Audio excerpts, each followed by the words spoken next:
Good morning. Today is Monday, September 15th, 2014, and this is Before the First Cup with Zori and Lady Pitbull on UCY.TV. Good morning, lady. Hey, how are you? Pretty good. And yourself? I'm doing pretty good. Was hanging out in the chat yesterday, but I was also cleaning my butt off at home. Oh my god. Ooh, I was so tuckered out. I was like, from the time Jules, Hammy, and Charlie were on, I was cleaning right when they went on, and I didn't stop until 7. So Dr. Simon went on, so I was basically listening to UCY all day long and working my butt off. Yeah, I got up on the roof, and with the blower, I cleaned out our gutters and cleaned off all the branches and leaves and stuff off the roof. So. Oh, good for you. Jeez. Yeah. I'm in a rental, and there's freaking trees growing in the gutter here. And the gutter isn't even attached to the roof. It's just stupid. Oh, that's nice. Yeah. Real good upkeep, huh? Yeah, absolutely. It's a little ridiculous. So I don't know. I will have to.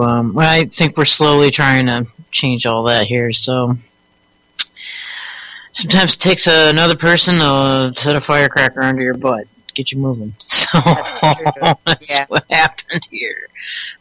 But we're going to tackle this mold issue because it's you want to get rid of that quick because that can settle in your bronco. Mm-hmm. And so it probably already has in mine. I've been living with it for almost 5 years now. Oh my gosh. I know I had my neighbor under her bathtub. She didn't realize that it was all moldy, and her and her little boy were constantly getting these bronchial infections until they discovered that, and they cleaned that up, and the infections went away. Yeah. Well, she was talking about thieves' oil, and so I'll just tell you, I guess. Hopefully Jules is listening, so I don't have to tell this twice. But my coat, my leather jacket, was just sitting on a doorknob. Just as you walk into the room, you see the damn leather sitting there on the doorknob, and it was sitting there all summer, and I looked at it, and I went to move it, and it's like, there's mold all over the outside of it. So I'm totally mortified, and so I took this thieves' oil, and I put it on, like, a cloth that I cut out, and it totally instantly dissolved it as I went down to clean the coat. It was really amazing. That just dissolved it, huh? Yeah, I mean, and I haven't looked yet. I kind of followed it with, like, bleach, because I was going to say, bleach dissolves it immediately. You can use it on walls and stuff, but not on I have been, actually. I have been, because it's around the windowsills, it's in the vents. We're getting the vents freaking cleaned on Friday, so yeah, and it doesn't come back when you use bleach. Yeah, so hopefully it will be, my coat will be okay. I love that's my favorite coat. Damn it. So I was mortified. Yeah. Well, I think they're spraying mold on us with the chemtrails anyway. There's the high level chemtrails. Oh no. Hang on, guys. Oh. Whenever somebody takes a shower in my bathroom upstairs, you leave the door open. Oh, your fire alarm goes off. That's what's going on. Mine does that in the kitchen. I finally took it down. Oh, for God's sake. You may have to... Loud. Yeah, that's loud. So go ahead and say something. Okay. Talking about bronchial, I was talking with a friend in Texas yesterday. And I guess all around where he lives, they're all coming down with this bronchial infection. And he's had it for 2 weeks now. And what they're doing is they're just feeding him antibiotics and steroids. And his brother's doing the treatment, but he's doing it on his own. He just said, forget it. He's not going to be taking those antibiotics. But it seems to be, and then I just seen that it says that dozens of kids in New York have been going to the hospital with this bronchial virus. Yeah, I knew a lady. You might be right. They may be. Who knows what they're spraying in there? You know. And there's this lady that it's the sister of a friend of mine from high school, and she just recently died. Like, I was there last month at her funeral, and she died of the very same thing, the bronchial thing. And then Charlie has a buddy that died of the same bronchial thing. And yeah, my friend's had it for 2 weeks. It's just kicking his butt, and he said everyone around there, his brothers got it, and you know, he said too. He goes, I think they're spraying it on us because they've been spraying real heavy there. They have been. I saw some of those California spray pictures. No, this was in Texas. Oh, in Texas? Oh, yeah, boy. Yeah. And up by the Panhandle. Oh, shit. Yeah, and then New York with this virus. You know, I mean, they're coming at us in so many directions with so many viruses. Yeah. And all the rain that the Midwest has been getting, it just keeps this moist atmosphere constantly perpetuated. Yeah. And, man, they're coming at us from every single direction. I mean, Russ on Saturday was posting pictures of the chemtrails over California, and it is thick around you right now. They're ridiculous. I mean, every day. In fact, I just took some pictures day before yesterday. There were 7 trails all in the sky, all just taken off from like the same point and then spreading out. And they're at different levels. I mean, it's all day, every day now. Yeah, I think the lower... Now, mold wouldn't be able to survive in a drought situation. What do you mean? Moisture feeds mold. Yeah, but you guys are in a drought situation there. Right? Oh, the drought. Yeah, we're not worried about the mold, but no. And the drought's getting so bad. These millionaires in California that have these big, beautiful homes, like Oprah and all them live down there, and they're having water brought in. Nobody knows where they're getting the water, but you see big tankers going down the road so that they can save their lawns. Oh my God. Yeah. And now they're talking, some of them are still using up gobs of water. They're talking about finding them millions of dollars if they don't just stop it. Well, I mean, couldn't that water, instead of their freaking lawns and egos, be used to, like, help some people out? You would think. Hello, Oprah, how much of a humanitarian are you? Well, her lawn is brown. She has stopped watering completely. But a lot of them, I mean, they're paying, $600 and something per unit, where usually when it's not a drought, it's $6 and something per unit of water.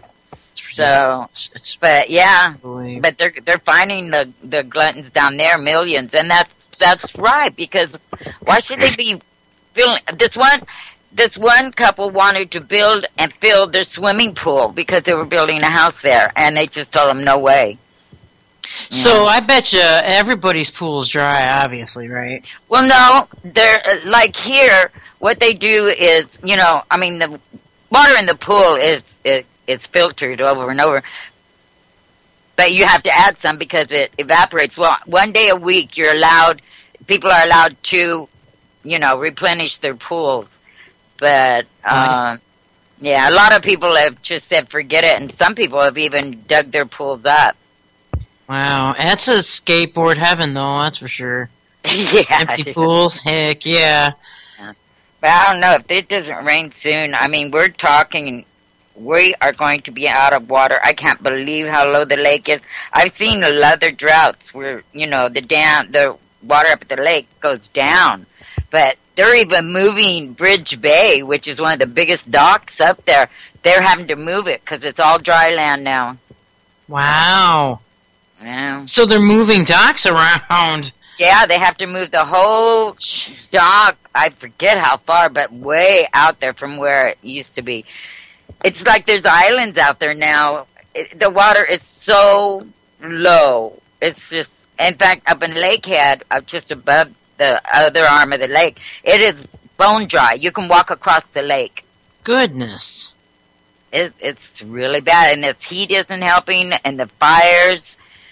Dane said that there was a fire right up the street from him. Yeah, it's where my property, where we had our property, and it burned let's see, it's been 8 years ago now. We had a big fire up there. But the one thing about it, you know, since they're not logging no more, the fire burned fast, just real fast, flew through, and it was the most beautiful spring that we had ever had up there. Oh, because it killed all, you know, the underbrush that wasn't being taken care of since they stopped logging.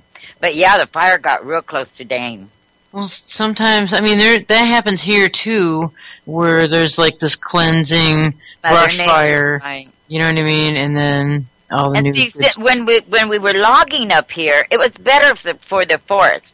Because once they go in and they log an area, the next day, tree planters go out there and they start planting trees. So there's always a replenishment, and they clean out all that debris that's left there. Well, now, since they cut off the logging, we've had a lot more forest fires. The trees aren't as healthy because the underbrush strangles them. Yeah, see?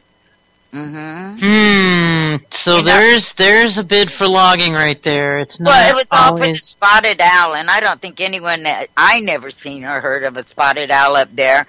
I think only, you know, the green people seen it because we never. The greeny weenies see spotted owls everywhere. Yeah. So anyway, and it just, I mean, you think of that. It put thousands of people out of work. It put my husband out of work. We had to move off the mountain because of that, to get work in the city, in which ultimately ended in divorce because I couldn't handle down in the city. So I, you know, got divorced. But it ruined a lot of people's lives, all for an owl. People don't matter no more. Right. Oh, yeah. Well, if you're part of the guys that write this system, that's what the whole Agenda 21 thing's about. So they got to rewild the wild. Yeah, well, you know, it would be different if we hadn't been here, but we've already done things to where we need to keep up the forest. It can't take care of itself anymore because we've taken away a lot of its abilities. Right. You know, with our roads and our towns and everything. Mm-hmm. You know, they say they're for the planet, but they're taking away our ability to help. Yeah, they're taking away the ability to take care of the planet. It's crazy. It is. They're absolutely insane. Yeah, I don't know. It's just, and I just got my power bill. I swear, every month it goes up. Every single month it goes up. This time it went up $15, and we're not doing anything. What? Wait, $15 in a month? Yeah. Yeah, it's crazy. Do you realize what the hell they're doing? They're just, the rug's been yanked out now. We're all every month, you know, most people don't read those little inserts that they put in your bill. I read them every month when I get it. And every month they're asking for more money to be added on for this, or they have to fix this, or they have to recover for this. Every month they're in there asking for more money. Mm-hmm. Well, this is how they've got to do it. They've got to drain everybody's pockets slowly. And now... Right, and it's just a few cents every time, but look at how many people are... if it went up $15... In 1 month that went up $15? Yep. So in 1 month it went up $15. Now that's obvious that there's a ramp-up happening. Well, they did one thing, and it was real weird. A couple months back, they said, we're going to change our billing platform, and we're going to bill from this time to this time. So your next bill will probably be a little higher because it's going to cover more days.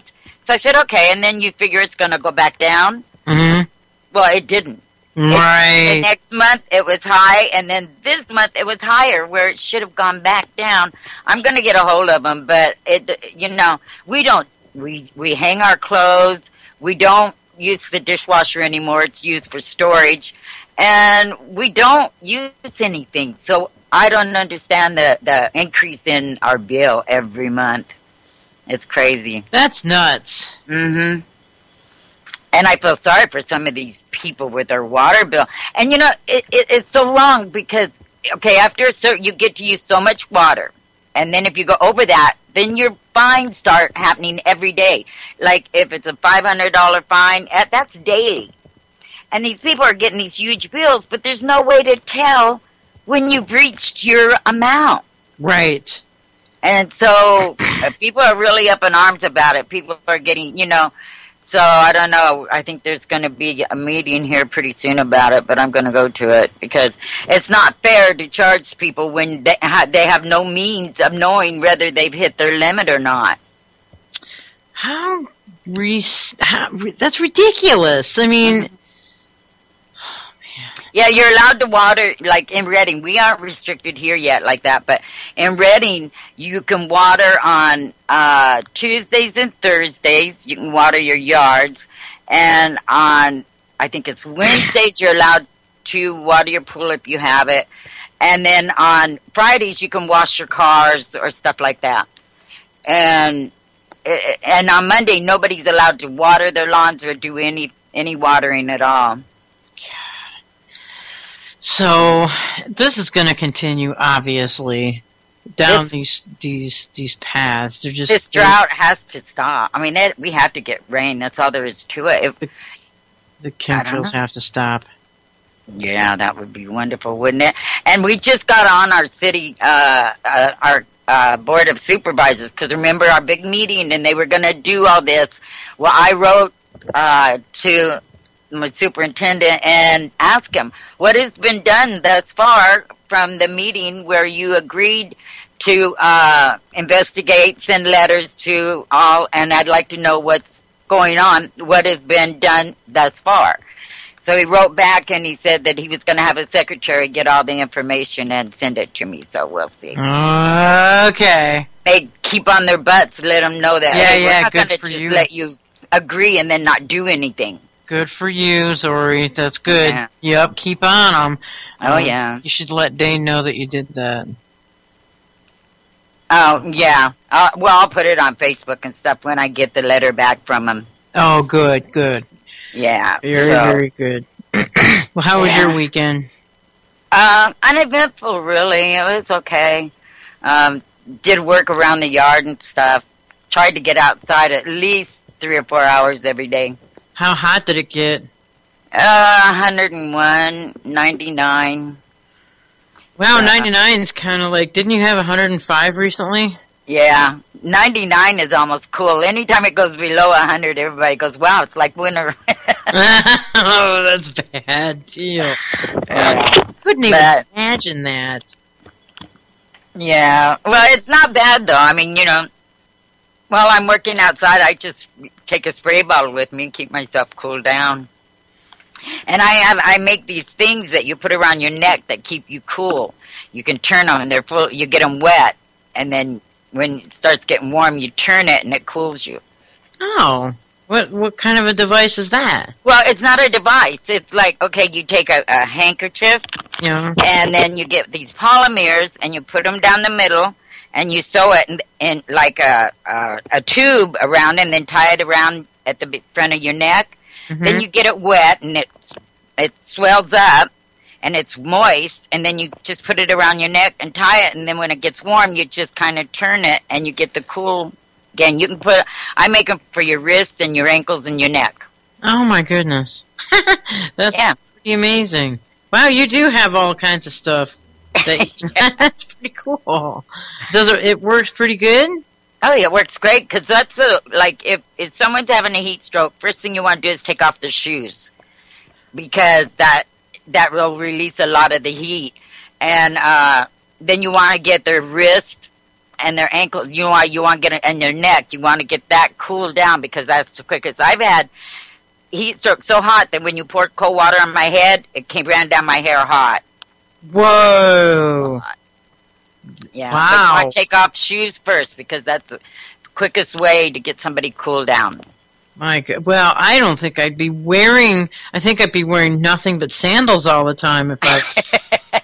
Yeah, there's a lot of nudists in California. No, it's not that bad, though, really. I mean, my God. I'm used to it. How the hell are the nudists going to run around out there? I mean, it would just, like, scorch you and burn you, right? No, I grew up as a nudist. You get tanned, and then your body just, it just turns tan. It doesn't burn no more. Yeah. Wow. That's funny. So, yeah, where do we go from there? I'm waiting for rain. I'm just sitting here going, jeez. I mean, it's sad to see. It's really... Sad. And Dane was saying, which this broke my heart when he was saying this. He said that he saw an eagle that was hanging around in the trees, and it was just starving to death. Mm-hmm. Because they can't eat the fish are going away, and it's like my friend. We went rafting, and this rainbow trout was right up by where we were launching, and he killed it with a paddle.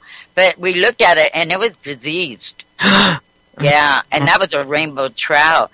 So I imagine, and we have a lot of eagles up here, and if the fish are being diseased, well, then they're not getting food. Right. Yeah. Oh. And we know where the disease is coming from. The radiation. Mm-hmm. You guys are getting a double freaking whammy. And the mercury. They found mercury in every creek in the country. And so between the radiation and the mercury, but yeah. So I don't eat fish no more. Yeah, I've stopped too. I mean, I can't. It's... Yeah, and we're seeing more more cats. The big cats, we're starting to see them more down around the base of the mountain, where you don't see that unless there's a bad drought. Ooh, and boy. Bears and stuff. And I feel for them because they'll just kill them if they come down too close. Oh, they just shoot them? Oh, yeah. But, yeah, with the fires, man, all the animals come running. Last fire, we had 2 donkeys and a horse come out onto our property running from the fire. Oh, that's horrible. Yeah, but... Shit, you should have I don't know if they have that fire under control or not yet. Did you go out and catch those things? I would have went out and tried to catch them. Oh, no, they stayed right there. And our house, we were lucky the fire went over our place. We're down in the valley, and the fire jumped. No way! Yeah. And when we left, we told the firemen, we said, if it gets to our place, don't go down there and don't try and save it, because we have gunpowder, we do our own reloading, we have propane tanks, it's just too dangerous. And we left. Well, what they did is they just bombarded our place with that pink foam stuff. Really? Oh, man, we had grass growing on the cars, grass growing on the roof. When was this? This was in... last time, about 7-8 years ago. Oh my gosh, that's crazy! And it was even crazier because I had this small tent that I put up at the top of the hill, because sometimes I just like to go up there and just kick it. And I had this swing right next to it, and the fire burned all through there, but it went around my tent and my swing. Whoa! Oh my god! Yeah. That is, and it just kept moving on? And it kept moving. That's that fire that moved through real fast. I mean, fast. And, but like I said, it was the most beautiful spring I'd ever seen here. Wow. Everything green and lush and beautiful. Yeah. Because, yeah, it's just great. Jax asked in the chat room, pink foam grows grass? Well, it's a fertilizer that they spray. When you see them, they dump water, but they also dump this foam-like stuff over the fires, and it suffocates it. Well, there's fertilizer in it, and so they're fertilizing as they spray it. I gotta stop paying attention to the chat room. And Maddie, you're probably right. It probably is toxic, but... Oh, yeah, that's what, well, it suffocates the fire. Right, but there's gotta be some kind of toxic properties to it, and then wow, it's just weird that grass would be able to grow on that stuff. Yeah, I don't know, but everything was growing grass on the roof. We had to clean off everything. Oh my god! The grass was growing on your car? Well, yeah, wherever that pink stuff sprayed, it was growing on top of the cars, on top of the quads. But at least we had our place still; it didn't burn. That's amazing. That's a remarkable story. Yeah, it's crazy. Crap. Yeah, but it's like right below where Dane is now, so I don't know. And then the lack, where there's no water. Right, And there's no way to... yeah, like we have all the dozers out there. There's a lot of guys up here that work for the fire department during the fire season with their dozers. And last I heard, they tried to make a break, but it jumped it. And I don't know how far it is, but they evacuated a large area because it's all woods out there. Oh, boy. Yeah. My goodness. Yeah. Is there going to be any woods left in the state of California ever? Yeah, it's all... Trinity is so huge, there's places out there where man has never even been. It's just huge. That's where all the Sasquatches are, huh? That's where some of them have been sighted. And you know that they say they've gotten his DNA. Oh, yeah? Yeah, I read a little bit about it. I haven't read the whole article yet, but yeah, they're saying that they have the Sasquatch's DNA and they're studying it. I don't know how they know that it's his, but... Yeah, right. I mean, how the hell do they know? I don't know, from sightings, I guess. They get some droppings or something? I don't know. But I've seen some strange things out in the woods. I mean... animals with like red eyes instead of like the yellow glow, like it's kind of spooky. But I don't know. Crazy. I love it out in the woods anyway, though. You never know what's gonna happen out there. Yeah, I'm procrastinating because I don't want to start talking about all this crap.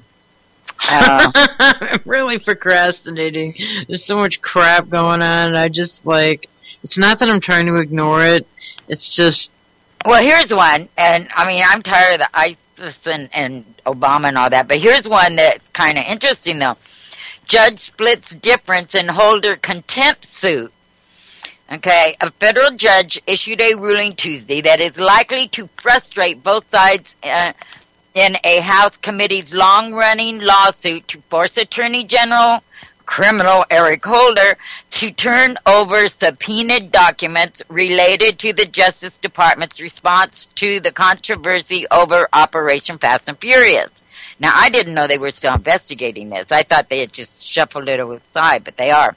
Good. Judge Amy Berman Jackson rejected the House Oversight and Government Reform Committee's effort to force Holder to give a date for the specific policy decision used as grounds for withholding each disputed document from the panel.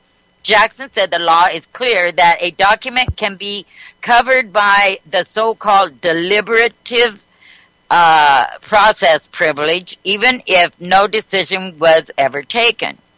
However, the judge insisted that Justice Department lawyers provide enough information about the decision-making process that she can evaluate whether each document is truly eligible to be withheld. Jackson, an Obama appointee, did drop a requirement that the executive branch specify the decision in question with respect to each document.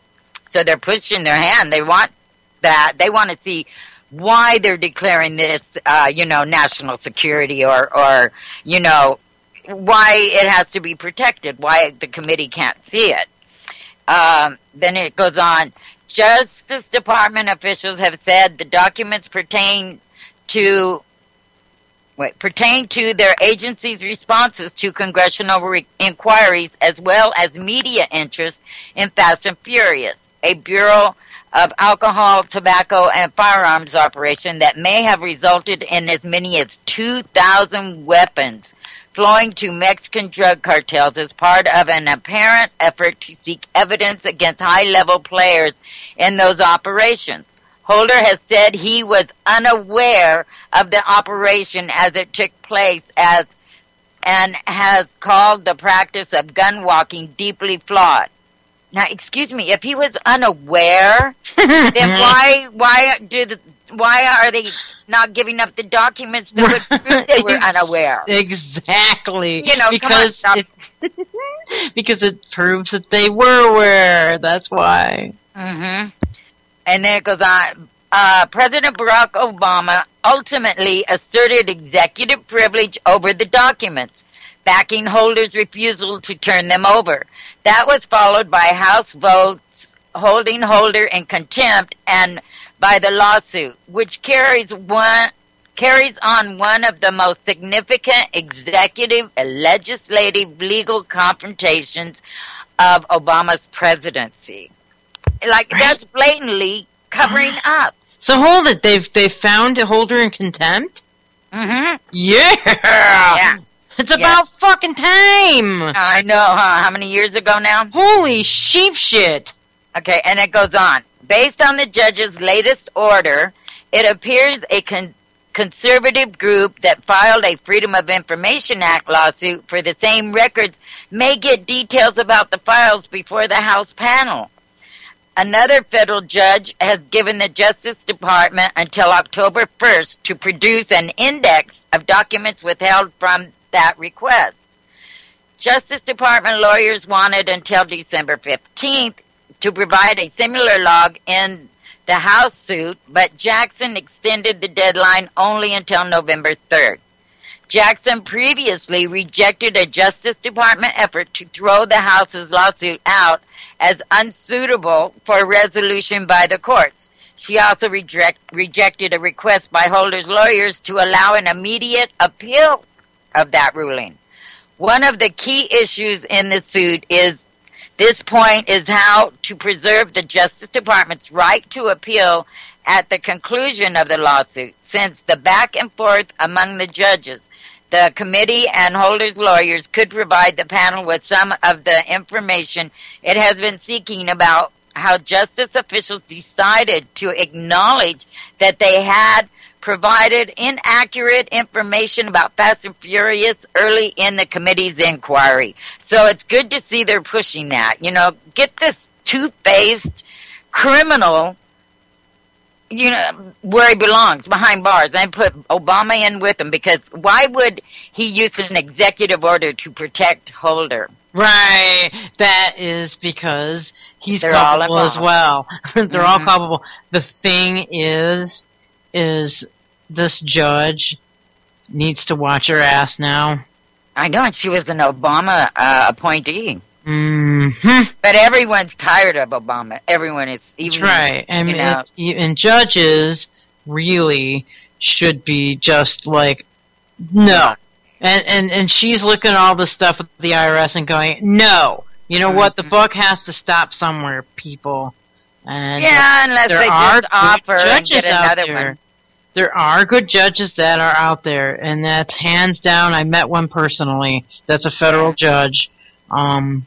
The judge that presided over the Hutari case, she is top notch, and she's a constitutional lady. So, yeah, my friend just went to court, and he had this lawyer, and she just fought to the hilt for him, and she was a public defender, and she got him off with probation, where he could have gone to prison for 10 years. Jeez. Yeah, so there are some good ones out there. It's just like, if you're lucky enough to find them, or they cost so much you can't even afford them. Well, I can almost guarantee you they're going to try and go after this lady for following the law. You know what I mean? That's all she's doing is following the damn law. She's doing what she, is supposed to be doing. She's doing her job, and they will. She's going to have a target on her back, but thank God she's doing that. Someone has to fucking say, this is enough. Enough is enough. We're losing our country here, and these criminals need to be held accountable. Mm-hmm. Exactly. That was a great story. Thanks for reading that. Yeah, it was kind of an upbeat story because something's being done about something, maybe. Yeah, so that's good. And we need to keep following that. So, like, I know October 1st there's a ruling, and November, I'm glad she didn't give him till December. Good for her. And another thing is there's so much going on, this might be able to slip through and maybe get a decision without they're really being quick to jump on it. I mean, if he's held in contempt, I mean, that there's penalties to that. Yeah, but you know what? They are never held accountable. Well, Obama just can't write an executive order. Hey, we aren't going to be held contempt for anything if you're in, the branches of our, the executive branch. Yeah. Yeah, right. Well, and then here's another one. This one has criminal holder involved too. Ooh. It's the U.S. government is planning to step up its fight against recruiting of Americans by groups like the Islamic State in Iraq and ISIS. Attorney Criminal General Eric Holder announced Monday in a video message posted on the Justice Department's webpage. Holder said a series of cities across the nation will be chosen to participate in a pilot program that will involve an extra effort to combat the message of groups like ISIL and to intervene with those susceptible to that message before they take action. Now, come on. They're going to go in like what? They want to go in, they're saying in here that they want to get the community involved and, to where it won't just be law enforcement and you know what they're going to do? They're going to go in there and set up stings. I mean, I can't think of any other. That's what they're going to do. Mm-hmm. That's obvious. That's what they always do. I mean, their game is so transparent now, it's getting old. It's getting real freaking old. Yep, and then even the many leaders in the Muslim community are reluctant to work with prosecutors because of deep concern over Federal Bureau of Investigation sting operations used to target potential terrorists. However, efforts in the U.S. to use means other than traditional law enforcement to intervene with individuals susceptible to extremist messages have been few, due to concerns about civil liberties as well as fears about what could happen if that kind of intervention failed in a specific case. I mean, it's blatant that they're just going to set people up. That's what they do. I think there's only been one or two attempted terrorist attacks that have been real since 9/11. All the rest of them have been stings set up by the feds so they could bust them. Right, absolutely, and there's been very, very little actual convictions. So because I think there's been two, and out of all of the money that we put in Homeland Security and all this fight against terrorists, I mean, how do you end a war on terror? Wars are to win, right? You go to war to win. Well, how do you win, and how do you know when you won? Well, you don't. That's why war on an idea. It's the an ideology is what ideology. We're at war with. Yep. Ideological war, absolutely. And Charlie and Jules were talking about this on yesterday, this exact topic, and it's a war of ideology, just like the war on drugs, the war on poverty, or anything else. You know what I mean? Right. Go ahead. Yeah, it's a war on feelings or an emotion, it's nothing valid. It's not winnable. It's never, designed, it's because it's Orwellian in nature, and Shelley was totally talking about this yesterday. I feel like I'm copying them. Well, but it's like that thing I said. The only way government has control over is crime. And if there isn't enough crime, they will make up laws that are hard to follow or even interpret to make criminals out of us so they can control us. Correct. Yeah. And they're going to definitely use all this Ebola that's spreading, so, to instill a medical martial law type scenario. Yeah. So that's what's coming down the pike there. But these people, I mean, and it has to happen now, and it's not a coincidence that it's happening simultaneously, because if there's this Ebola coming, and all the entire border is completely open, everybody's going to be distracted to the very fact that these people they're in court at all. No one's ever going to even really know about this Fast and Furious stuff going on because all this other stuff is forefront in the news. Mm-hmm. So. Yeah. And did you hear that the U.S. government was threatening charges against the two families that had their sons beheaded over there? Okay, tell me how this is happening, because I haven't heard this. This blew my mind. U.S. government warned Sotloff's parents of prosecution if they paid ransom.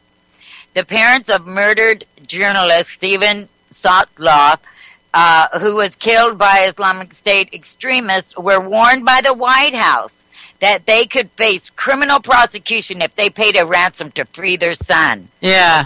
Yeah, how can they do? I mean, because you're aiding terrorists. If you pay a ransom, yet the U.S. government can create the terrorists and aid them, and they don't get in trouble. So. Right, both families. They went in and threatened both families.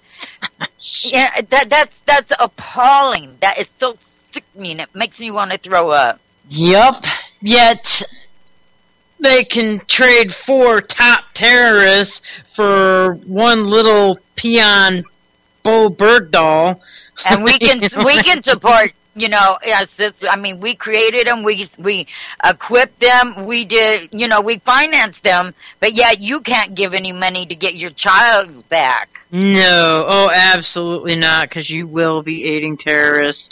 Well, this is how it is. This is how it is in an Orwellian society. And we're at war with Eurasia, we've always been at war with Eurasia, blah, blah, blah, blah, blah, all of that. And so that's what this is all about. There's and they've done this forever.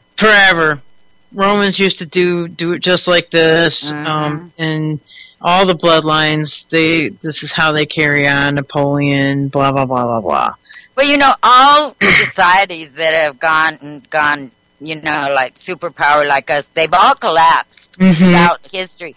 So what makes us think we're going to survive? I don't know. We need and they follow the same scenario. That's the thing. People don't look at their history, and they just fall into it. Look at Hitler. Look at Stalin's. Look at what their blueprints, and see if we're not just going right along with it. But people are oblivious to it. It's true. It's very, very true. And the thing is, I don't know. I mean, I can't. I don't know what it was like in, what's that lost city? Oh, Atlantis? Atlantis. I mean, there's theories that technology took Atlantis out. Maybe technology will take us out too, like Atlantis. Yeah, maybe. We just get too big for our britches. Mm-hmm. Craziness. I know. I've been collecting all the things on Obama that I have, going back through his campaign and everything. And I was watching some of them, forgot, some of the things. And it's going to be an interesting page because I'm going to do it by year. Neat. So I got them all together. Now I just got to remember I'm going to have to get with Jules to go back on the slider and make it so that you can just go like in 2008, 2009, 2010, and on through. And I have all, plus I don't know how I'll do it, I'll ask her, but I have some text from when Obama had stock in that biotech company that was making H1N1. And, he said he didn't know. And so he sold the stock and, stuff like that people have forgotten. How do people don't know that they own a stock? Yeah. I mean, come on. And then right before they discovered that, he passed a law giving, the biotech companies pretty much amnesty and then pushing for mandatory inoculations. See, but he didn't know he owned the company. Wow, I And think the other that thing, sounds like a conflict of interest to me. oh yeah, and another thing is the H1N1. Remember, they had never seen it before or anything, and they had taken H1N1 off the shelf just a few months prior to the outbreak, and I have the documents. That's great. You should totally. Yeah. I mean, because how much you want to make a bet the same crap is going on with this Ebola? Mm-hmm. And another thing, you know what? Obama, okay, when you take the oath, you can have no allegiance to any other country or faction or anything. And Obama, I forget which year, but he was they put him in the head of the Security Council in the UN. That is treason. That's right. It went by and nobody had much to say about it. Yeah, no one basically raised an eyebrow over that. Mm-hmm. People have no idea. So right. That's good. You have that clip? That one's not a clip. That's documents.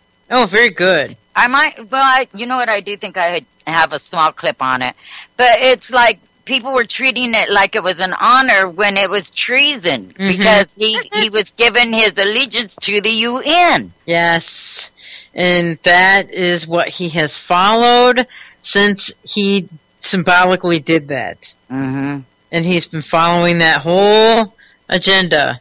And so really the UN has had control over our country. What year was that? When he did that, that was, okay, it was in its first term, and I think it was about halfway. I'd have to go back and look at the date, because I haven't elected. But, yeah, it was like in 28, 20. Wait, he got elected in 2008. Yeah. And so it was like almost mid-time through. So I think it was around 2010, but I'll look it up and be positive about it. But yeah, and he was, he made a big speech about how he was honored to be fulfilling that position. Yeah, absolutely. So ever since then, the doctrine has been with his entire presidency to follow the UN agenda. So we've been usurped, and it was a silent coup. Yeah, most people don't even know that this even happened. Right. No. Absolutely. I like the old the videos that I have of his first campaign and all the promises that he made. It's crazy. I go back and I just get more and more angry that, I mean, when you look at the people's faces, they really believed that there was going to be a change in this country. They wanted it so much. No, I know. You see them crying because they're just so hopeful. And I can see that. If I hadn't known about Obama before, I probably would have been gung-ho for him too. Yeah, and he has just shit on every single one of those people. I mean, if you look at a lot of their faces and stuff, they look like they're all high on ecstasy. Yeah. You know what I mean? Yeah, because they want change so bad in this country. And another kick in the face. Kick in the face. He flushed everybody down the toilet. Yeah. Is what he's done. Now, Jules this morning sent me a couple of pig mine videos, and or actually it was a YouTube from Mark Dice, and it showed he had the curtains behind him literally came out of his head, the back of his head, in the shape of devil horns. Like Baphomet horns. Yeah, but that was proven to be a hoax. It was? Yeah. Yeah, the guy, I watched a video on it last night, and the guy showed on the timeline. You know how you can run your cursor along the bottom and watch the timeline? Mm-hmm. The little boxes come up? Well, there were blanks right where that showed up. And then going on down, there was a couple videos that came out that you could tell they were hoaxed. That's weird. Yeah. Yeah, and then another one when he was coming up to make a speech. The video shows him walking up to the podium, where if you go along the timeline, when he walked up to the podium, it's black. There's no... No curtains in the background? No, what it was inserted. Because what they did is the thing behind him, it just, the way the camera was hit, what they did is like a negative of it that brought it out. Yeah. Yeah. But it was just the symbol behind it. It wasn't on his head. It was just, a flute. It was curtains, and the tassels in the curtains, the way they were placed on the curtain behind him, looked like devil horns. Right. And he was purposely placed, in my opinion, it was like he was purposely placed in the center of that. Okay, I'll try and find the video of how they explained it and showed it to be a hoax, and then... I'm sorry, I just read what Jack said in the chat room, and it's funny. No child or all child. I'm just giggling.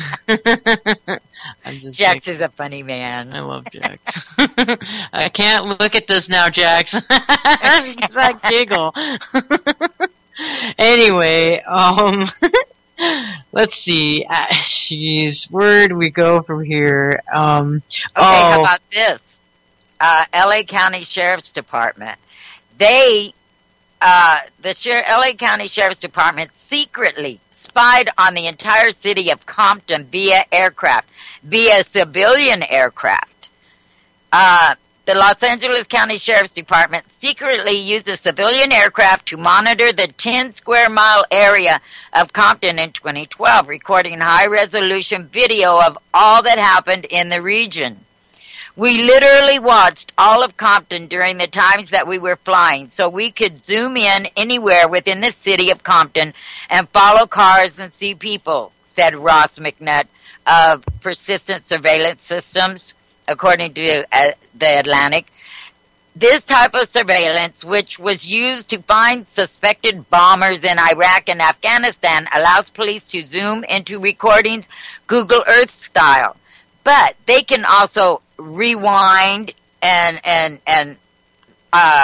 follow, track you. Anyone? It says this type. The technology can stay in the air for 6 hours and is being marketed to police departments across the United States, allowing police to rewind recordings to watch areas they couldn't monitor in real life.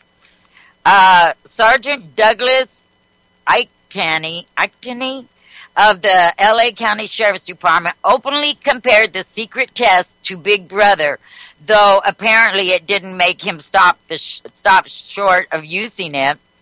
This system was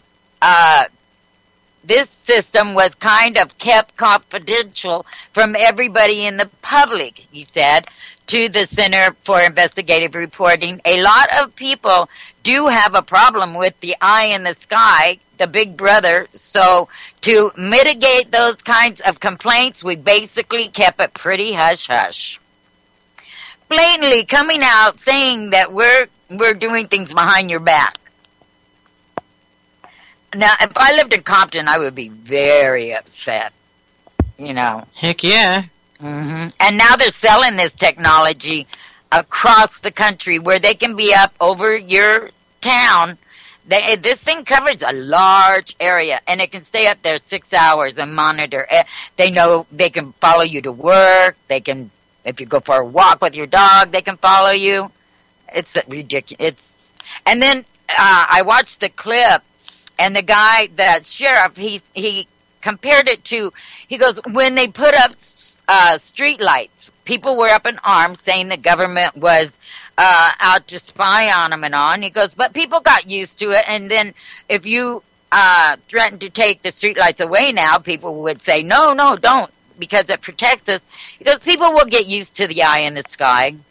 Oh, yeah. And drones. Yeah. They just have to be acclimated, that's all. Yep. But people are up in arms about this. And to know when they blatantly come out and say we did it behind your backs because we knew you didn't want it. That's kind of like criminal Eric Holder. Exactly. I mean? And it's accepted by a lot of people. They think it's going to keep them safe. Well, you know what? It's not. And it's going to be used against you. And all this data that they took in is all stored. They can bring it up anytime they want. Sure. So. Well, they're going to use it against you in the future. Mm-hmm. And these people that go, well, it doesn't bother me. I don't do anything wrong. Well, you can be made to do something wrong, people. That's right. Yeah. Absolutely. So. Here's one, and it kind of dovetails, which sort of really didn't happen so seamlessly well, but I'm going to kind of jump back to the criminal Eric Holder thing. He obviously got held in contempt of court, and we've got lots and lots of activity to and from Colombia as far as drugs and guns and everything else. Not only is it happening here with our Fast and Furious scandal, Fast and Furious Gate, it's also happening abroad with the central bank buddies. It says, Citi, Deutsche Bank, Bank of America were channels for sending drug money to Colombia, court filing shows. So I'm going to read this. Because not only... so I'm wondering now if these banksters were really the ones behind Fast and Furious or contributing to the Fast and Furious scandal. I think they're behind everything they do. I think they're behind everything. So here we go. Now it's come up in court, and we'll see. Here, let me read this. U.S.-based accounts at Citigroup Incorporated, Deutsche Bank AG, and Bank of America Corporation were used to channel tens of millions of dollars worth of global drug money that was sent to a shady Colombian currency brokerages. An affidavit from an undercover Massachusetts detective obtained recently by 100 reporters says the revolution comes as the U.S. Justice Department has been laying down record penalties against some of the world's largest financial institutions for trade sanction and money laundering violations. Representatives at the bank declined to comment to International Business Times, is what I'm reading from.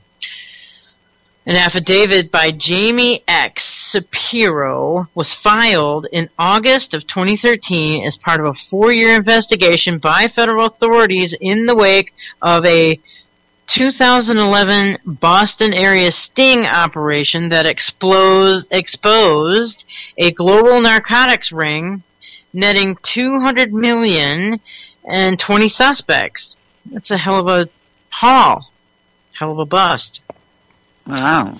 The investigation led to the extradition of 12 suspects from Colombia and 15 guilty pleas. Shapiro had been detailed. It says Shapiro had been detailed to a U.S. Drug Enforcement Administration task force that oversaw the operation. The affidavit was submitted as evidence last year as part of an investigation by the Internal Revenue Service. In some instances, he said, the banks had reported suspicious activity to the U.S.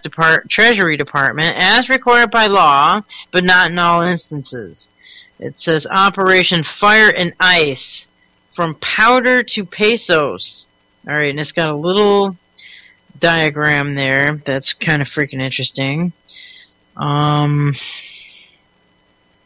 Let's see. The document not only identifies the three banks by name, but also offers a glimpse into the action movie-like efforts narcotics traffickers use to channel global proceeds from the sale of cocaine and heroin through the United States, obviously coming up through Afghanistan. I just added that. Couriers would sometimes stash heat-sealed bundles of currency in secret compartments of cars in suburban U.S. parking lots. Similar cash transfers took place on busy streets in major U.S. cities, including New York, Los Angeles, Houston, and Orlando, Florida. The affidavit says one transfer took place in Rome where cash was covered in visible cocaine residue. Oh, nice. The money would then be deposited, in some cases by undercover anti-narcotics agents, as part of a sting operation, into accounts held by Colombian brokerage houses at the three banks in Boston and New York. These front companies would then transfer the cash to local shell companies in Colombia, Shell Corp oil people, Queen Beatrix, in the local currency to be retrieved by the operative La Oficiata de Vendigo, whatever the hell that is, the drug cartel that emerged from the ashes of the Medellin cartel, which collapsed in the early 1990s. The Treasury Department issued a warning in 2006 that Mexican and Colombian exchange houses were at high risk of being front organizations for money laundering operations. Really? You think so? Treasury Department, really? The banks and these brokerage houses are often used to handle money transfer operations from expats sending money home. Right. Exactly. Banks have been subjected to record fines in recent years for allegedly laundering drug money and violating trade sanctions. Last year, HSBC Holdings plc was slapped with a $1.9 billion fine for enabling drug cartels to launder billions of dollars. In June, BNP Paribas SA agreed to pay $8.9 billion for transferring funds out of Sudan and other countries under U.S. trade sanctions. Wow, so in many cases, banks are allowed to pay fines without admitting guilt, and individuals inside these banks rarely go to prison for enabling drug cartels and despots to move money around, of course. Yeah, no accountability. Yeah. When I was going through Obama's the old videos, I came across this one, and you can still see parts of it on YouTube. And I put in there what to put in the search, but it's from 2005, and Obama had close relations with Fannie Mae and the other. Oh, absolutely. So they cover their own butts, and sure they pay a fine, but you got to know who the hell are they paying that fine to? Yeah, and they're using our money to do all this. Right. It's crazy. Banks are so corrupt. It's just like Halliburton and them. They get when they were caught trafficking in children.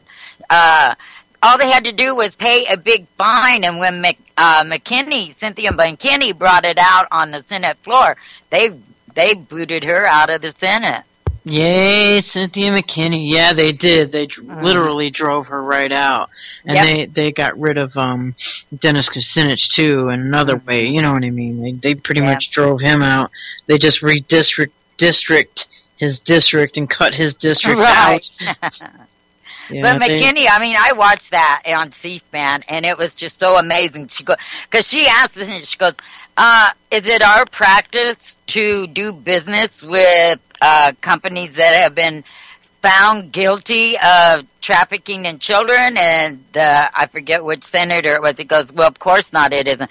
Well, then why are we still doing business with Halliburton when they were found guilty of this?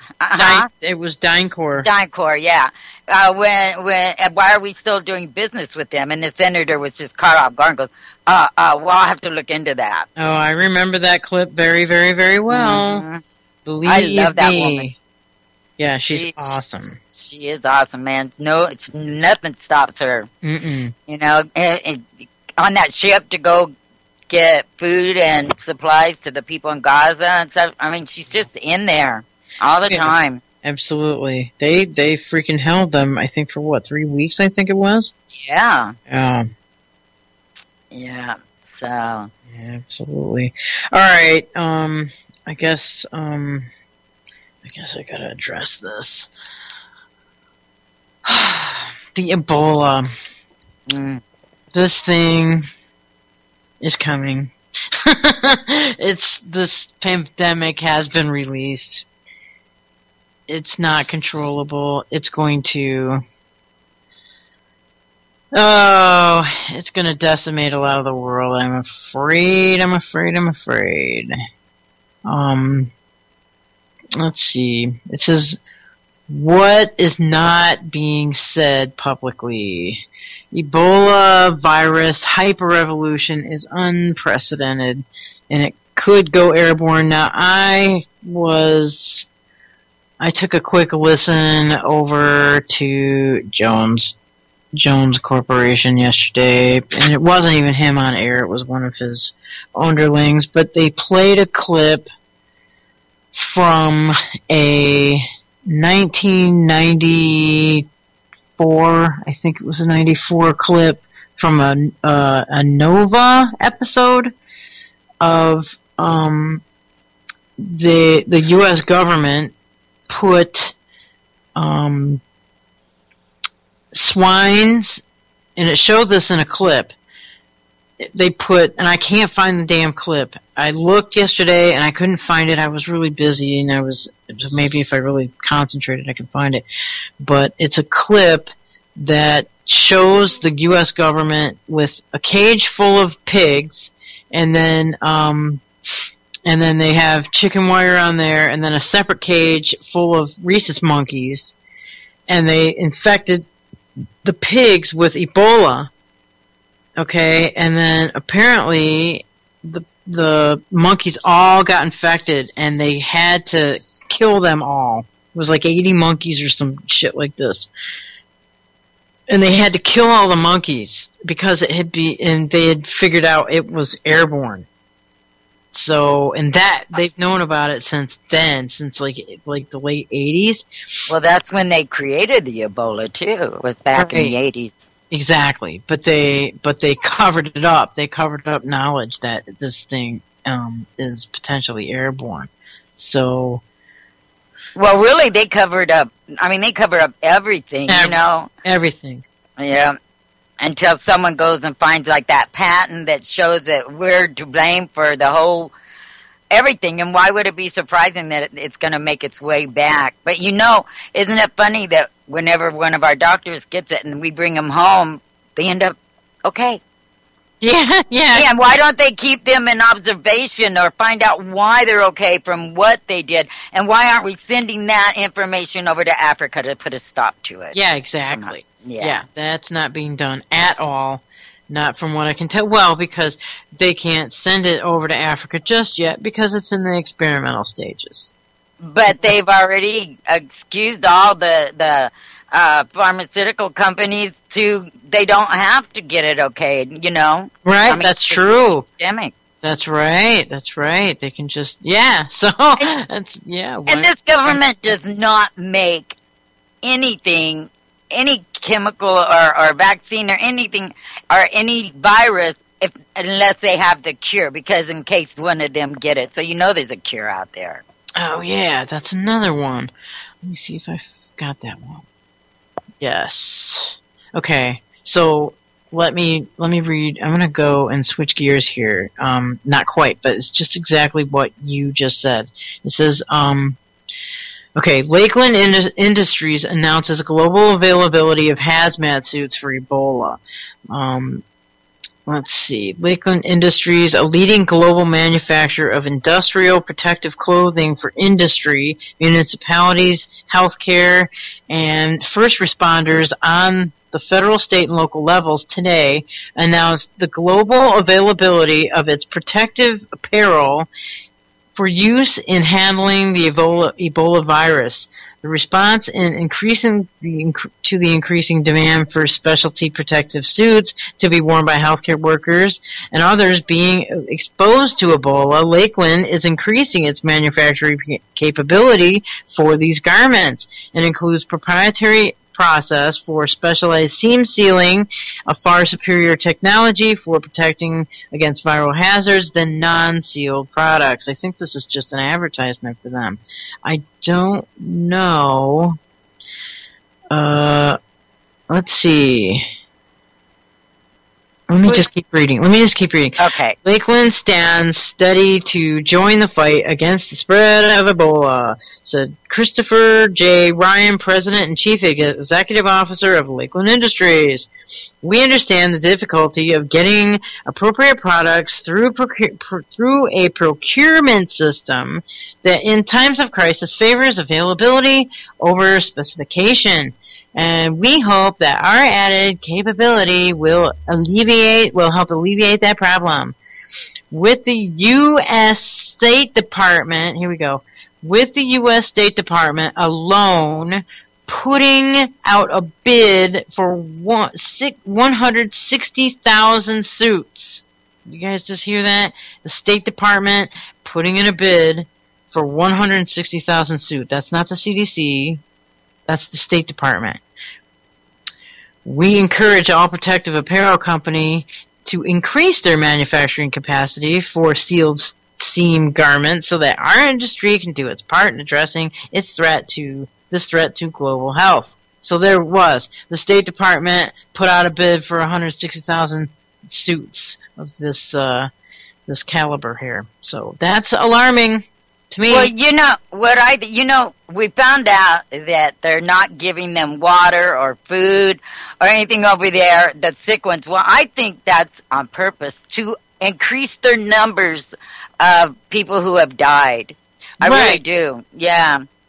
So they can get those numbers up. If you're somehow able to stay hydrated during this thing, I mean, because obviously Ebola dehydrates you massively, but if you're able to stay hydrated in some way, shape, or form, you've got a better chance of survival of this thing. But if they're not giving them any water or any food, it will definitely take them out fast. Right, and then they can say, oh, well, now this many have died, so, we need to do this and that. Right now, we don't have time for legislation. We don't have time for tests on our vaccines. We got to get it out there, and that's their whole thing. That's why we released it over there, because, they're brown people. That's right. Absolutely. And that is sickest of all. Oh, look at this. Last Friday, UN Secretary General Ban Ki-moon laid out plans to set up an Ebola crisis center with a mission to halt the spread of the virus in West African countries in 6 to 9 months. Oh, that's a long fucking time. He's counting on public and private funding from around the world and of some $600 million needed for supplies in West Africa. The nearly 2,300 people, it's probably close to 5,000 with real numbers. 23,000 people have died and 43,000 confirmed or probable cases of Ebola have been reported since March. Mr. Ban said in a statement, the number of cases is rising exponentially. The disease is spreading far faster than the response. People are increasingly frustrated that it is not being controlled. Let's see. Okay, let's see. 2 days ago, an NBC affiliate reported that PCI Global a nonprofit group with offices in Washington, D.C., sent a quantity of hazmat suits to Liberia for use in the treatment of patients with Ebola. These suits are essential to saving lives, said PCI. This is basically just a, let's see. Yeah, this is basically just a, it's the company wanting to brag about what the hell's going on, so I'm not going to read that anymore. But it was interesting about the State Department ordering all of those hazmat suits. Very interesting indeed. You there? Am I here? Oh, I'm sorry. I was talking and I had my mute on. Oh, that's okay. Just wanted to make sure I was here too. Yeah. Oh. Yeah, you know, I mean, why just for them? You know, I mean, why aren't they making those available to the public? That's right. Yeah. Absolutely. I don't know. I just, that, and then now we got the respiratory virus, I think, and I think it's a lot worse than what they're reporting, because I haven't heard anything about the outbreak in Texas, and you know, they're just talking about, well, New York seeing it, and I forget what other state. There's one other state that they've seen a big jump in children being brought in for this bronchial virus, and yeah, I don't know. It's like like you said, it's coming at us from everywhere. Stay healthy, people, in any means that you can. Mm-hmm. And I don't know, because I will not get a shot. I don't care. I will not. Yeah, there's natural ways in which that has to be able to battle some of this stuff. And you know, cayenne. Cayenne is very good for bronchial and colds and flus, and it's hard to eat enough, so you put it in capsules. And yeah, but doesn't it like get hot coming out the other side? You gotta experiment a little bit and find out what you're tolerant for. So you want to start out with little capsules and then maybe work your way up.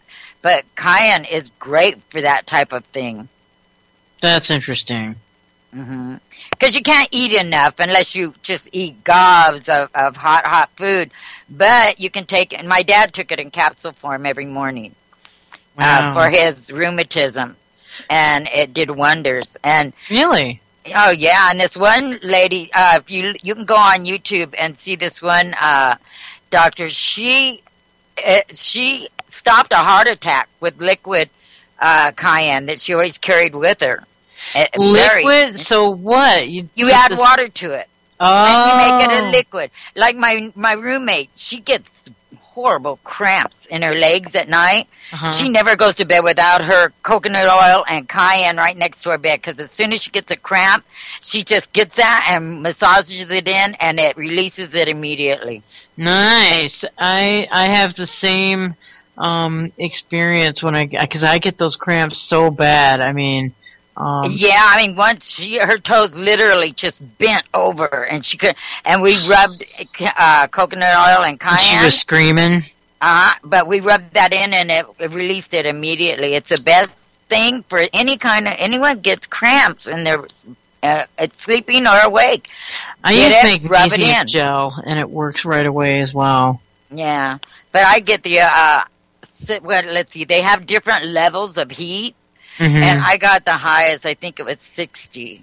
Holy crap. 160, I think, level in heat. And we've gone to that, and it really works well for her. Doesn't that burn your skin? No, it hasn't so far. I don't know if the coconut oil, what that does for it, but no, it stops it. And I mean, she has that with her wherever she goes, her little container. And it doesn't take much. You just, for example, don't rub your eyes. Oh my God. Yeah, that's not a good deal. So it doesn't burn your skin, huh? That's really odd. I mean, because doesn't it like burn your hands if you handle it? I don't know. I usually just sprinkle it on food. I don't have a problem with the cramps. I just knew from like my dad always taking the pills for all the time, but then It was on that same doctor that told me about the coconut oil and cayenne. You just stir it up together, leave it sit for an hour till it bonds, and you're good to go. And everyone I've told about it has used it, said it worked. Huh. So, you know. That's amazing. I mean, usually when you get cramps and stuff like that, Charlie horses, I think they're called. Yeah. Yeah, I've had one. Oh my God. I used to get them all the time. But a lot of it is because of lack of potassium. Potassium, right. And she does. She eats bananas and stuff. She's just prone to these. And I had one once, and I swear to God, I thought I was dying. I didn't know what was happening. And it was high up in my leg, by my thigh. Mm-hmm. And, oh my God, I was screaming. And everybody came running from next door. I'm dying.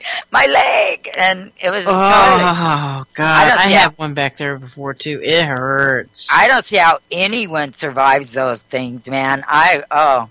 Yeah, but we have her eating bananas all the time and taking extra potassium, but she's just prone to them. Well, the chemtrails really leach potassium out of your system. That's true. Mm-hmm. Yeah, we eat a lot of bananas here. Yeah. And I would supplement too. With we do that too. And then the magnesium gel really works well for me, because a lot of people are just naturally low on magnesium and potassium. Mm-hmm. Yeah, but I feel for people. I mean, after that one, I feel sorry for anyone who gets a Charlie. I mean, before I had one, I didn't think it was no big deal.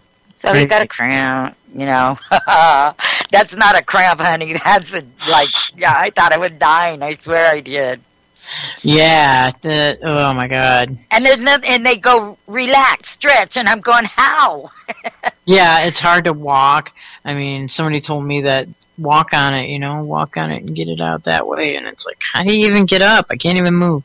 Oh, I know. And that one time when I went in there, because she was yelling, and her toes were literally bent over and locked. And, I mean, oh, God. That must just be, so ungodly painful.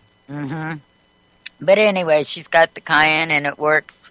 So that's why I tell people if they can't afford the other, because cayenne's relatively cheap, and coconut oil. Neat. Yeah. My little remedies. I have remedies for everything. God, I'll have to remember that. I use my recipe book from the 1890s. Hey, really? Yep. I bet you a lot of them work, too. Oh, yeah. Like, if you have an infection, a tooth infection, you get honey and egg yolk and stir it up and rub it on the outside of your jaw and reapply it every 15 minutes without washing it off, and it'll pull the infection out. It's a poultice. Real good for toothaches. Wow. Yeah. There's I have all kinds of things like that. That's amazing. That's why people call me, okay, I got this. What do I do? And I go, let me go get my book. Wow. When was that published? 1890 or 1870, I forget. It's right over there. Where did you ever get that? It was given to me by a friend, and she wrote into it that she gave it to me, and I'm going to pass it on down to my daughter. Nice. And just keep passing it down. A lot of the things, you can't get anymore, like laudanum. Yeah, but there's home remedies for almost anything in there, and a lot of the stuff you still you get, and herbs and it also has horse husbandry in there. It tells you how to make soap. It tells you how to make brandy. It's just full of all kinds of neat stuff. Laudanum's like a liquid opiate. Yes, it is. And that's what they used in those, back in the 1800s. Mm-hmm. Hold on for a second. Let me get the book, and I will tell you the name, because you can I found it online. You can order it. It's really? Not cheap, but hold on for a sec, okay? Yeah. That's pretty cool, man. I mean, typically, and everything in there is all plant-based instead of petroleum-based like the pharmaceuticals punt out. And so really, this is probably better than any PDR that you get, like nowadays, it's you know what I mean. It's probably this is Dr. Chase's recipes on information for everybody by Dr. R.A. Beal, and you can. I found it online. I don't remember if it was. I'm trying to think if it Dr. was for Chase's remedies. Mm-hmm. No, Dr. Chase's recipes. Recipes. Mm-hmm. Or information for everybody. It even goes through masturbating, and some of it's kind of out there. Like, really? You could go blind, you know, to young people, and it has how to set a table, and but it was 1880. That's where it's from. All right, 1880. See. I'm about to pop this into the search engine. Yeah, but it's an awesome book. It's on freaking Amazon. Hang on. Oh, there you go. And I make my own cough syrup from it. Whenever we get a cough. Yep. All right, I'm going to pop this sucker into the chat room right now. Oh, yeah, the damn chat room just crashed. Oh, no. Mine's up. Oh, it was Flash. Oh, yeah. Flash. All right, so hold on a minute. They even have whooping cough syrup. Oh, God, I hope... Oh, here we go. Wait a second. I hear it. Wait. There. Now, let's see. Alright. To get it back. That. And... I think Jules is trying to come in. Oh, cool. I think. Anyway, it's a great book, and I've used it for years. Okay, I'll pop it into the chat, just like I said. Wow, it's on Amazon. That's great. It's probably paperback, but still, same thing, hopefully. And you got a hardback copy? Yeah, I have a hardback. That's totally cool, man. Mm-hmm. Right on. And so, like, out of the recipes that you've tried, how many of them work?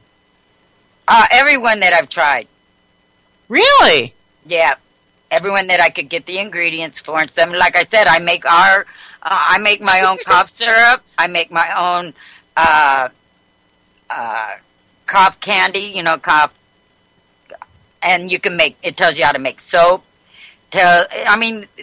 It's just awesome. And then it also goes into etiquette, and it's just, and it has a little well, it's not even a paragraph, but this thing, if you memorize it, you'll always know the different sections of speech, like verb, adverb, noun, and you'll never forget them. Oh, right on. See, there you go. I mean, it just kind of sometimes takes like a creative way to relay that kind of information for it to stick in the memory hole. Mm-hmm. Is Jules on with us? I am. Good morning. Hi, good morning, Jules. How are you doing? Awesome. Okay, how about you? It's Monday. Did you have a nice weekend? No. Okay. I cleaned. Everybody cleaned this weekend. I got the bug really bad. I went from like 8:30 yesterday morning till about 10 o'clock last night. Oh my God, you were at it longer than I was. Yeah, I even steam cleaned and I did. And I was up stuff on my roof cleaning out the gutters and stuff, and Wendy was cleaning too. So I was I don't cleaning know. the walls and the baseboards and the windows and there's mold everywhere. So I was cleaning with bleach. Oh, that's nasty. Oh, there was mold on my leather jacket. Oh. Yeah, I was mortified. So I took thieves oil and got rid of it. Well, that's good. We're getting the vents on Friday. We're getting them completely scrubbed out. Yeah, because mold is nothing to mess with. Mm-mm. No, not at all. Especially if you have allergies. Yeah. So it's not spring cleaning anymore. It's fall cleaning. I guess so. I mean, I know I didn't feel too energetic all summer, that's for sure. Yeah, they must be spraying mold on us or something. It's crazy. That's what we were saying earlier. So how goes it, Jules? good. I think I got the ponytail cam going. Really? Oh boy. I dropped the link in chat. I wanted people to see if they could see it. I don't know. I got to figure out how to embed it still, but I think I got it running through the Google Plus Hangouts. Sweet. I could even draw a mustache on my ponytail if I wanted. Oh, you have that cam that you can make stick people and stuff talk too, huh? Well, yeah, in the software, but this is actually in Hangouts. There's a pencil, so you could draw stuff. Oh, that's pretty cool. So we could, like, draw, like, little mustaches on you and stuff? I guess. It's looking for a face, though. I don't want it to look for a face. We can, like, put little bows in your hair? We'll put little eyes in your hair and then it'll find that and think it's the face. It's asking me to install a plug-in. I don't know if I should or not. Google scares me. Pretty soon you have to recognize you by your hair, and then what happens to the ponytail? Yeah. We can draw little doodads and stuff, put little earrings on. That's kind of I'm just trying to figure out how I could share this directly on YouTube. If I do it the one way, you can broadcast right to YouTube, but I was trying the easier way. You like live stream it to YouTube? Yeah, there's a live stream function, or you can go through Google Plus and do it as a Hangout version, but it's the same thing basically. But you can't draw like mustaches and stuff on the YouTube one, right? I don't know. That's cute, actually. I think that's funny. Funny feature that they would add. I think Vince just showed up. Oh, did he? In my Hangout, yeah. Oh, I'm just learning. I want someone to play with me so I can figure this shit out. There you go. There you got Vince. Oh my goodness, that's pretty funny. Yeah, I don't know. I'm lost. Google Plus is not very end-user friendly, I can tell you that, especially as a technical person who can't figure it out. There's got to be something wrong. Yeah, that means I'd be totally lost. Jeez. Yeah, I've never used it, so... I'm scared to use it. They keep wanting me to sign on, but it's like, ugh. Did you guys talk about that video I dropped you this morning? We did. You did? Yeah, and Zori, what did you say about it? Well, I found one video that said that it was a hoax, and they illustrated how, you can go along the timeline, and it'll show frame to frame, and right where they showed that, it's like blank in the timeline. So they're thinking that someone, added it into it.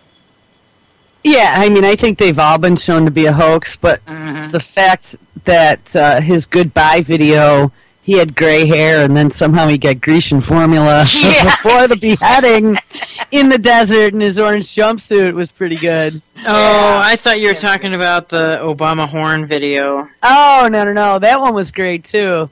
No, yeah. I was talking about how the dude, like, totally changed from his goodbye video until the execution. You would think that he would go gray before the execution, not the other way around. Yeah, that you did not bring that up yet, so I'm glad you did. Oh, hold on, then. Maybe we gotta look at that one. Yeah, if you got a clip, that would be awesome. Wait, am I gonna have to bring your other one in here? Hold on, I'm not even that far yet. Oh. I got so much stuff going on. It's Monday, so just trying to catch up, trying to get the last of the shows downloaded and cut, and I got all these errands I gotta run, and just, I hate Mondays. Yeah, it was a little rough for me too this morning. All right, hold on one second. Besides waking up. Yeah. What, waking up is the hardest part of Monday? Yeah. Well, no, I woke up at 4:30, and then I thought, well, I could go back to sleep for a half hour, and then I thought, well, no, if you do that, you won't wake up. So I ended up getting up at 4:30. Oh, well, that's not too bad. No, it's only a half hour earlier. You take naps during the day, don't you, Dodie? No, naps don't work for me. I wish they did, but I can't lay down for a half hour and sleep for a half hour. If I lay down, I'm out. Oh, wow. Yeah, my naps are usually like 2, 3, 4 hours. Never turns out to be a half hour. Right. And then when I wake up, I don't feel like all energized. I feel like going back to sleep. Yeah. I guess it depends on what time I wake up. Like if it's 3 in the morning, then yeah, a lot of times I just can't get up. But yeah. If I doze and then I wake up and it's 8, well, then I might have to. That's right. Yeah, I have napped a few times, but the only way I can do it is if I tell my roommate, okay, 1 hour and come wake me up. Then I'm kind of okay. But when I just can't keep my eyes open anymore, I'll do that. But I'm kind of used to getting up about this time. Bad part is on the weekends when I could sleep in, I'm still waking up. Oh, there you go. I get a built-in alarm clock that does that for me. Bright and early at 8 a.m. on Saturday. Oh, man. I've had to, on Saturday mornings, the farmer's market up the street opens at 8, so I try to be there about then on Saturdays. Well, that's no fun. Yeah, can you pull in that other account? Let's see. Sure. I don't know. This computer was acting all funky when I first came out here. Everything crashed. All the flash crashed. All right, there we go. So, oh, wait a minute, though. Before I answer this, I know we have the show on. So, I don't know. Can anyone see it? I'm looking. I can't. Uh, I don't want to install anything while I'm on the internet. no, I don't see it. Where'd Vince go? I don't know. I popped off onto another screen, and now I don't see anybody. Aw. I don't know. I guess we'll have to try it. So here, I'm going to drop that in again. If anyone sees it, tell me that they can. Otherwise, this probably is not going to be a good solution, huh? Not for the ponytail cam. No. Coop's always asking for the ponytail cam. Go check that out, Coop. Oh, I don't have an account. Didn't Oh, you yes, used to have I- one? Yeah, you Oh, wait, do. I have one, yeah. Oh, I see why I don't have my vault open. Okay, I'm going to go there right now.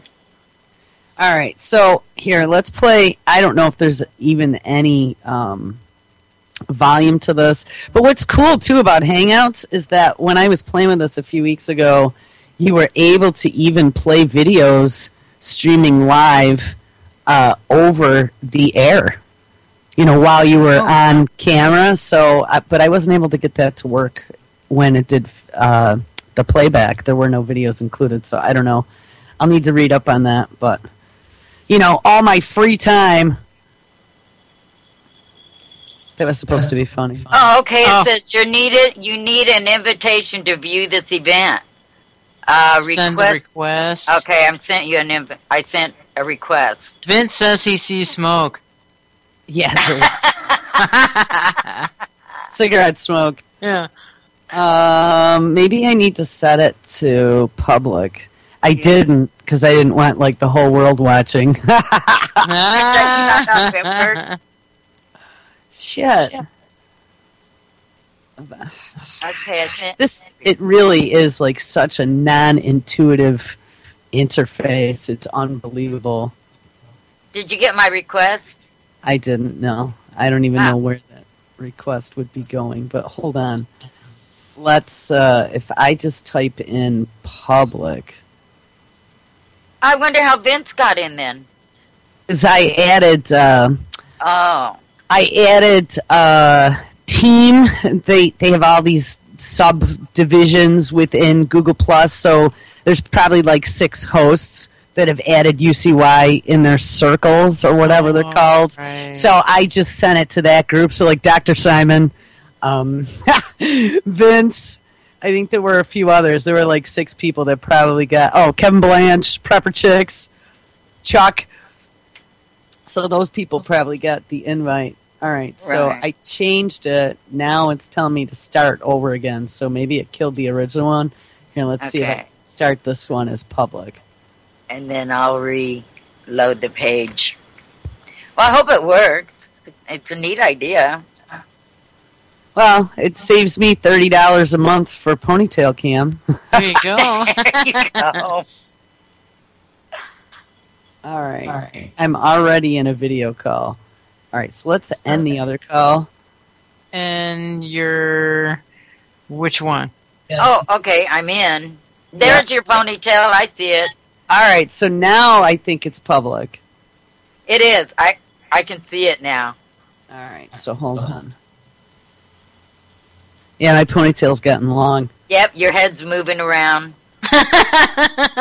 Your head's moving around, Jules. Oh, your bangs grew back out. No, I got them all pulled back. Yesterday was a shower day. So, yeah, but they grew back in, so they're as long as the rest of it. But here, maybe you can see now. I see your hairband. The ponytail got really long. Oh, it still wants me to install the plug-in. Oh, you see Vince. All right. Yeah. Good morning. Good morning, Vince. Gotta have mic and headphones on, he says? I have a mic and headphones on. Oh. Now we're all echoing. Yeah, I know. I don't like this. I think it's because I had to open the microphone and the camera. So I don't know. We'll have to figure something out. Hey, we're bleeding over. Oh my god, I just heard Vince. How did that happen? That's freaky. Oh, you know why? You know why? Because you connected my Skype to the show. So by connecting my Skype to the show, Vince is talking through my desktop. Oh my god. That is freaky. That's really odd. So what should I do? Well, nothing. I just muted my microphone, so now I'm not broadcasting voice through the video. Yeah. So it doesn't feed back. But hey, Vince, there might be a lag here, but see if you could talk. We hear him. He's not talking, he's laughing. It's that Vince laugh. Vince, it looks like you need to clean your camera lens off. Either that or you got lots of smoke in the room. What were you doing, Vince? Sorry. Couldn't help it. Alright. Anyway, so we're just playing here. Playing for a Monday for the last few minutes of the show. But here, I want to play this video. Let's see. So here's the beheading video. I don't know if there's any audio. Maybe we'll hear gurgling. As Sammy said. Lag. Yeah. What? That's quite a lag. Yeah, it's a little bit of a lag. Sure. Plus, I'm on two different machines here, so. It's 9:43 here, so there's quite a bit of a lag. Well, that's what it is here. Well, yeah, I mean, an hour, but. Interesting. You're in a different time zone. Yeah. All right, here, British aid worker beheaded. He's got dark hair. Let's see if it plays. All right, are we learning something new here? Maybe we can't play YouTube videos and do Google Live Hangouts at the same time. Oh. That's what it's seeming like. Come on. Well, I guess we're going to have to kill the ponytail kid, huh? Aw. Well, there you go, damn B. Cooper. There's your ponytail cam. Your ponytail has grown when you lifted it up. I could tell. It has grown. Oh, it's super long, yeah. It had just been a little nibbler before. Like a Pebbles before, I remember. Yeah. I gotta tell you, though, trying to get it to dry is not fun. I know, your hair's thick like mine. I can go to bed with my hair just damp and it's still wet in the morning. Yeah, actually. Mine was wet when I took it out of the ponytail from the shower the day before. Yep, it stays damp a long time. Oh, come on. So why won't the YouTube video play? Am I just sucking way too much bandwidth, or what the hell? All right, well, I'm going to have to kill this hangout here, and let's see if we can get this to get this to work. So I hope you guys don't mind. I'm doing beta testing on the air. That's no problem. Bye, Vince. Yeah, I think Vince hung up. Oh. So how do it still says I'm live. That's the other thing. Like, you never know if you're live or not. The last time I played with this, I thought I was off and I was still on, which I'm sure is by design. Oh, yeah. Just think if you think you're off and you're off, doing talking and stuff in the background. Oh, exactly. Yeah, there should be something there, some gauge or something that, I don't know. Spooky. All right. I think I just went live again, so, damn it. All right. I think it's off. Oh, goodness. Befuddling for Monday. Okay. Let's try and play this video now. If I refresh, maybe it'll play. Islamic extremists have released a new video showing the killing of a British humanitarian aid worker. David Haynes becomes the third Westerner beheaded in recent weeks by the Islamic State group. The militants now control vast stretches of land in both Iraq and Syria. Haynes was abducted near a refugee camp in Syria last year. Prime Minister, what are your thoughts about the hostage? British Prime Minister David Cameron, who returned to his Downing Street residence just after midnight, is expected to meet with his government's Emergency Response Committee about the beheading. President Obama, just days after his address to the nation on the terrorist threat, issued a written statement condemning what he called a barbaric murder. David Haynes was 44 years old. Diane Kepley, The Associated Press. So did they actually show this beheading this time? Because I didn't see anything. This was just like screenshots of him sitting in the orange jumpsuit out in the desert with jihadi sitting behind him. Hold on. Here's one more. Let's see if this one has an actual beheading. For the third time in less than a month, the Islamic State of Iraq and Syria, the group of militants known as ISIS, has released a video purporting to show the execution of a Western hostage. This time it's a 44-year-old from Scotland by the name of David Haynes, who was apparently brutally killed. He was a relief worker, kidnapped in Syria last year as he delivered humanitarian aid. The video looks very much like the one showing two American journalists, James Foley and Stephen Sotloff, being beheaded by an ISIS militant. Elizabeth Palmer joins us now in London. Good evening, Liz. Hey, what's interesting is that this dude's from Scotland. Do you know that there's all kinds of turmoil going on right now with Scotland voting to decouple itself from the EU? Yes. Yeah, I think that. it's So, awesome. How interesting is that, though? Like, don't decouple yourself from the EU, because then who's going to protect your humanitarian workers? Yeah, and who's going to protect you Scots from getting more beheadings? Right, and ISIS overtaking your country, huh? That is coincidence, isn't it? Yeah, it sure is. So And this yet- one... Oh, go ahead. Did you see where our government went and threatened the parents of the guys that got beheaded, saying that they would press charges against them if they paid the ransom to get their kids back? No, he didn't. Yeah. Go ahead, Jules. No, I was scrolling, and I don't see that they're showing anything even close to a beheading. No, I don't think that there was even... like, the knife going up to the throat. Not even the start. No, it wasn't. He's just sitting there in the sand, and the jihadi sitting next to him. So, all right. So, his name, supposedly, was that David Haynes, right? Mm-hmm. All right. So, now, they show... There was this video, and here, I'm going to drop the one that we first watched into chat so you can see what I'm looking at here. But this dude definitely, no doubt about it, has really dark brown to black hair. Yeah, pre-beheading bliss, maybe. He wasn't smiling or anything, but he sure as hell didn't look scared. Right. And the jihadi sure as hell didn't look very jihadi-ish either. No. So maybe it was a Brit killing a Scot. Maybe.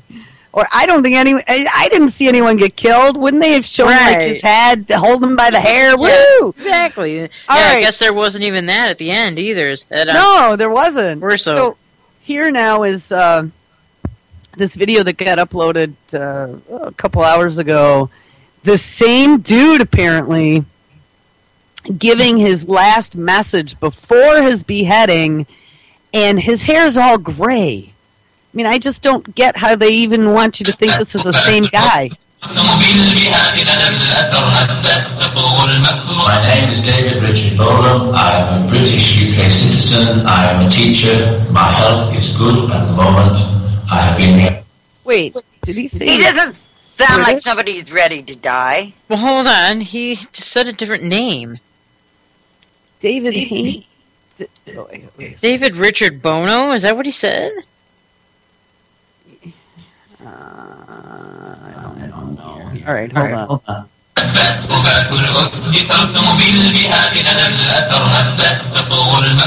name is David Richard Bolam. I am a British UK citizen. I am a teacher. My health is good at the moment.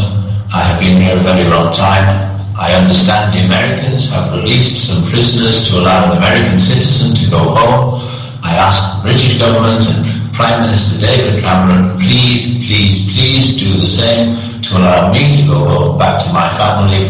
And I ask my family and friends and anyone else who hears this, please can you do something to let the government understand I need to go home soon. Please, please do something to help me. Today's date is the 28th of August 2014.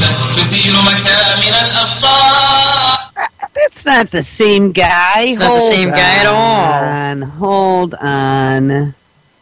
David Richard Bonham, he said.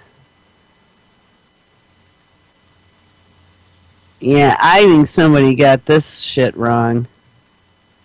Yeah. Syria, David Haynes. Well, hold on one second here. Let's do some real-time investigation. But didn't they say he was a Scottish citizen? This guy said he was English. Yeah, that's weird. So this is not matching up. None of it. They're getting their tapes mixed up. I don't know. Well, I sent those to Brandon to see what his thoughts were, but David Richard Bonham, that's what he said. Yeah. That's not Haynes at all. Mm-mm. So maybe they caught somebody else? I mean, that could be the case too. I don't. But he said he had been there a while. Yeah. Let's see if I look on our images. Unbelievable. Yeah, I don't think that is not the same dude. Absolutely not. I mean, the gray hair to the dark hair was one giveaway. Yeah. But then his name being different, that is not the same dude. No. No, we could be talking about two different guys here. Yeah. Interesting. Well, So, they've got to anyway. terrorize the UK people too. They've got to be just as scared as we are. Who? The UK citizens, people in England, have to be just as scared as we are. So that's why they're coming up with all these Brits now that are going to get beheaded. You think so? I don't know. They had riots in the streets. They threw Molotov cocktails. In England? Yeah, back... When was that? Last year? Beginning of this year? When they had all those riots going on? Yeah, but was that because they were beheading people? No. But I think that they stand up and aren't as afraid as we are. Oh, well, I'm just saying the psychological operations of it. That's all. The angle that I was coming from. They have to make us all afraid. That's what I was saying. Yeah. Well, remember, jihadis are going to be hiding under your bed. That's right. Absolutely. And Obama can come and get them wherever they They're hide. everywhere. Wherever they hide. And I keep hearing him say that line. Wherever they hide, wherever you are, we're going to come and get you. Wherever in the world, it doesn't matter. And he says that over and over and over. Even here. Yeah. Well, yeah, and it's going to be our teenagers that are all being recruited via the internet. It's scary, scary internet. Exactly. Absolutely. And then they're just going to come and... Like we were talking earlier about this program that criminal Eric Holder is setting up so that they can get with with the people that they think are most susceptible to the propaganda, and they're going to go in there and work with them. And you know what they're going to do? They're going to go in there and set up stings, and so they can show that, they stopped this recruiting. It's just all bullshit. Yeah. Stings and operations that they themselves are funding and setting up. That's ridiculous. And then they just take some Down syndrome kid that doesn't know any better, you know what I mean, and recruit them. And then they've got the numbers. Oh, boy. Yeah, they even said that the Muslim people don't trust the feds because of all the stings that they've done. Well, sure. And they're smart not to trust them. Because, I mean, if you don't work with, somebody to, blow something up, then you're not going to be able to get set up if you refuse to work with somebody like that. So, and as hard as it is to become a citizen and to get into this country legally, and they're just going to go running off to a war, I don't see it. Yeah. Here, I want to play one thing before the show's over, if I can. I was working on some filler yesterday, but here, check this out.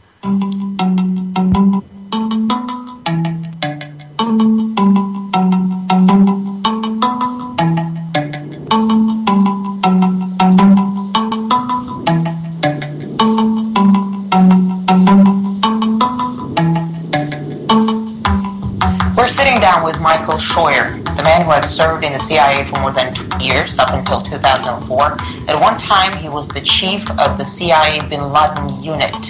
Then he went and exposed how counter-effective Washington's methods were in the fight against terror. Bin Laden is gone. Who is Washington's number one enemy now? Washington's enemy is an enemy that doesn't exist.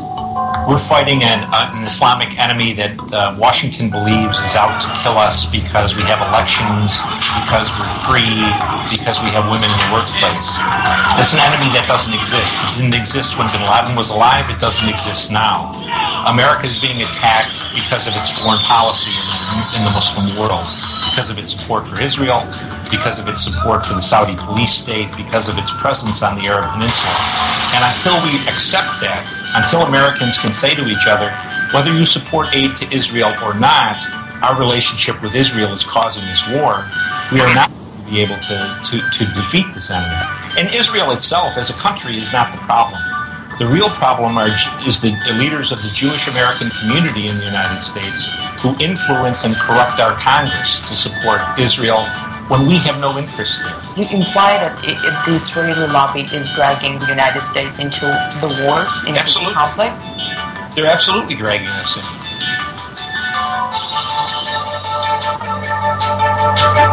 For more news, visit pigminews.com.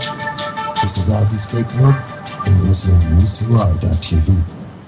So there you have it, out of the former CIA agent's mouth. That's awesome, Jules. I love that, and I love the music that goes along with it, too.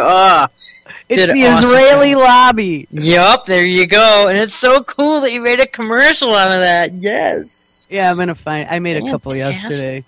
Fantastic. So anyway, awesome. I don't know. That was all the proof I needed.